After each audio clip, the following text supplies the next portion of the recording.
We are coming to you with urgent breaking developments out of Israel. And what we are about to show you, what is being documented right now by thousands of people on the ground, is something that the architects of this conflict never expected to be explaining. Iran is striking Tel Aviv again. And this time the scale is larger, the penetrations are deeper, and the defense systems that were supposed to hold are not holding. The videos are coming in faster than we can process them. Multiple angles, multiple neighborhoods, multiple points of impact across the Tel Aviv metropolitan area. Fires that were already burning from the first wave are now joined by new explosions. The skyline that Israelis have looked at their entire lives is unrecognizable tonight. Column after column of smoke rising against the darkness.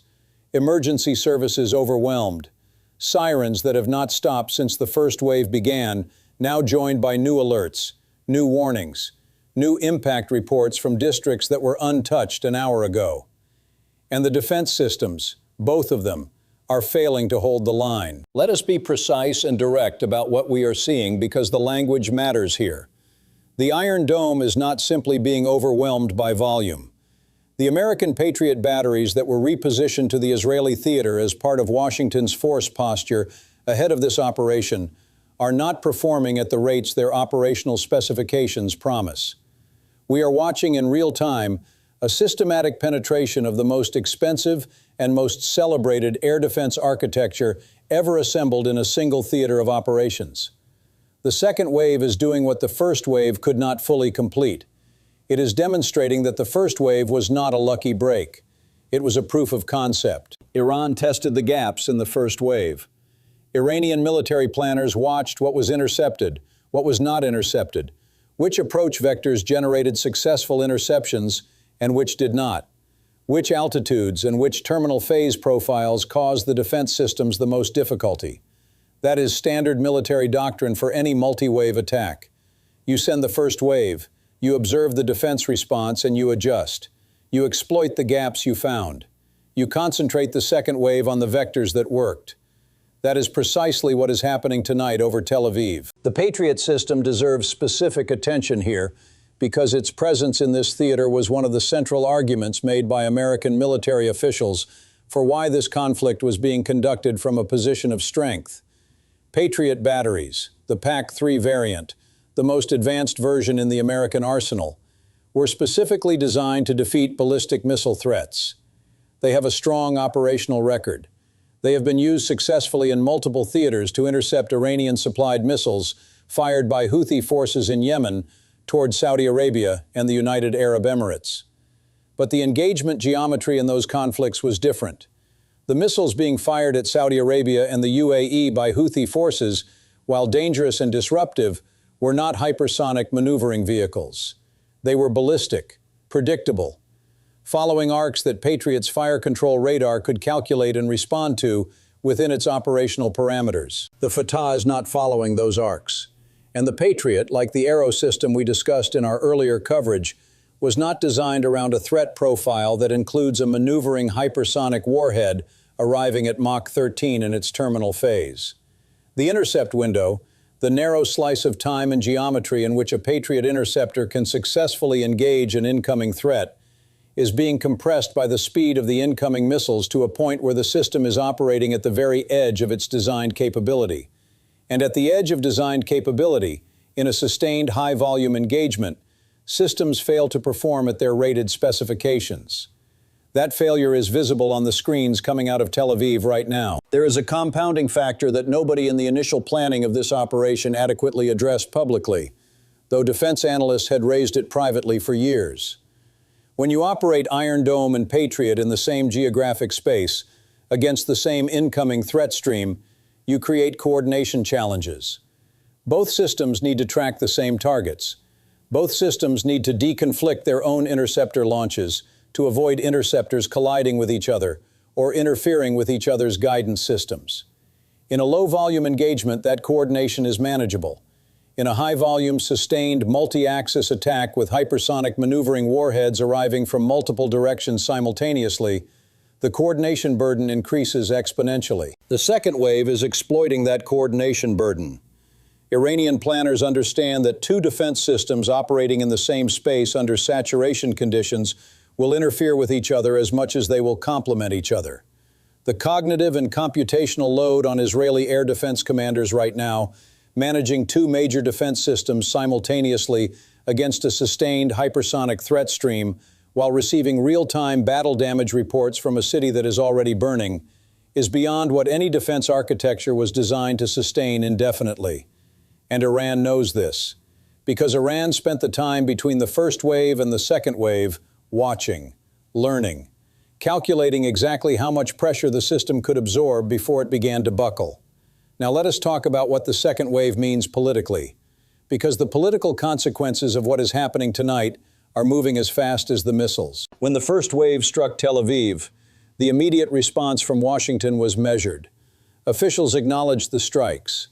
They emphasized that American and Israeli forces were continuing their operations.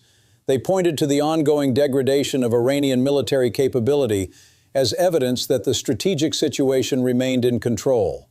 The message was calibrated to project continued confidence without minimizing what had clearly been a serious development.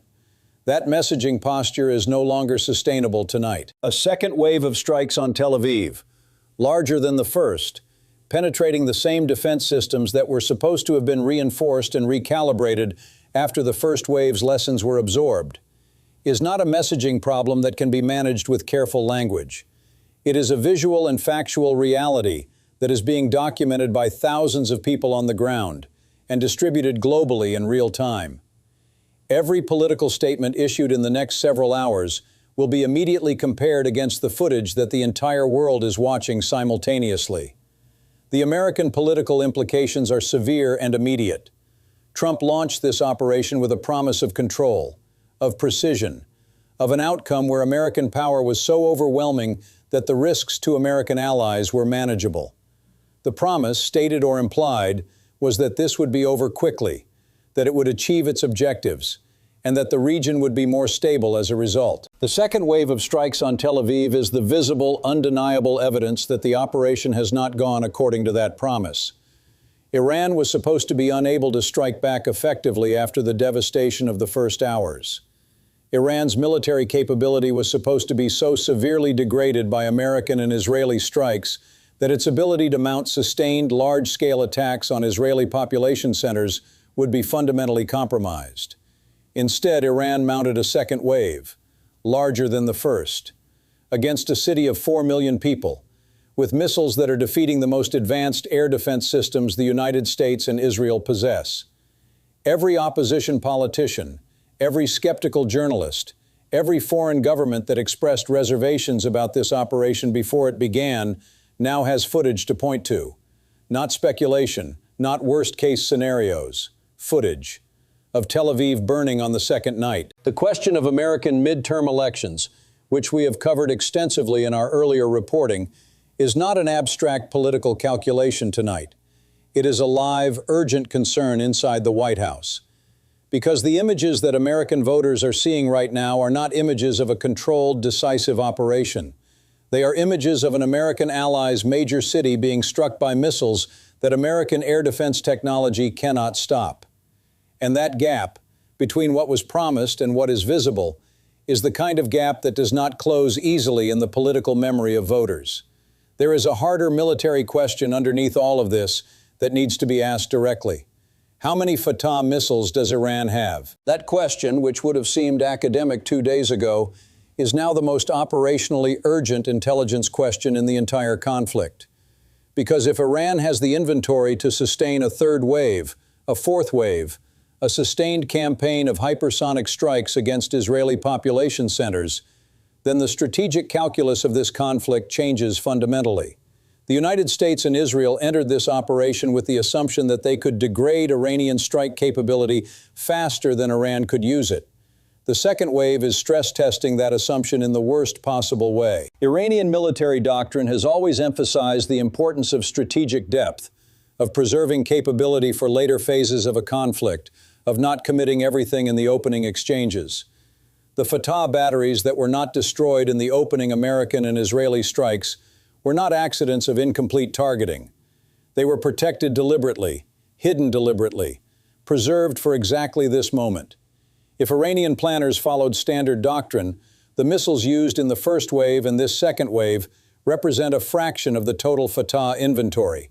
If that is true, and it may not be, because every country's actual military inventory is ultimately uncertain until it is exhausted, then Israel and the United States are facing the prospect of a sustained hypersonic bombardment campaign against Israeli cities that their current defense architecture cannot reliably defeat. That prospect is forcing a set of decisions in Washington and Tel Aviv right now that nobody wanted to be facing on the second day of this conflict.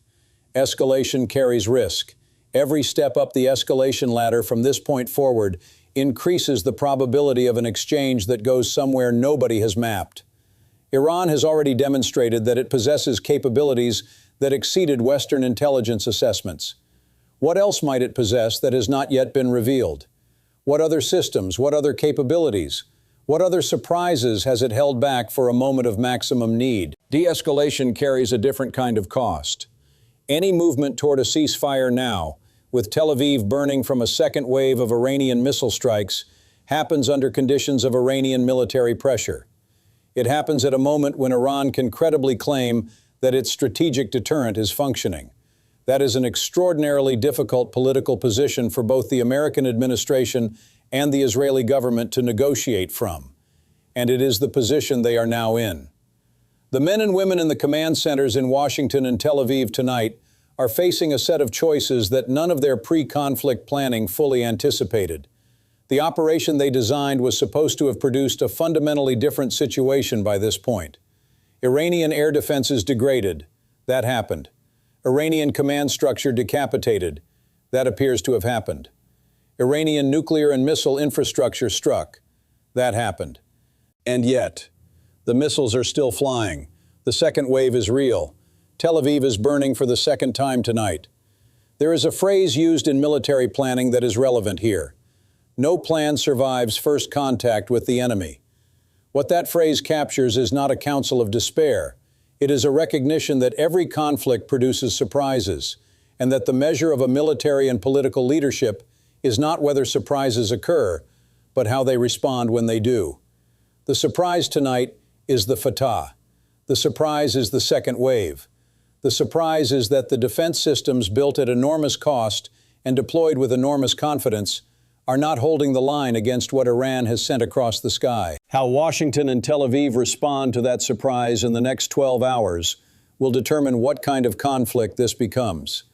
Whether it finds an off-ramp, whether it escalates further, whether the third wave, if it comes, finds defenses that have been recalibrated and reinforced, or defenses that are still struggling to adapt to a threat they were not fully designed to defeat. We do not have those answers tonight. Nobody does.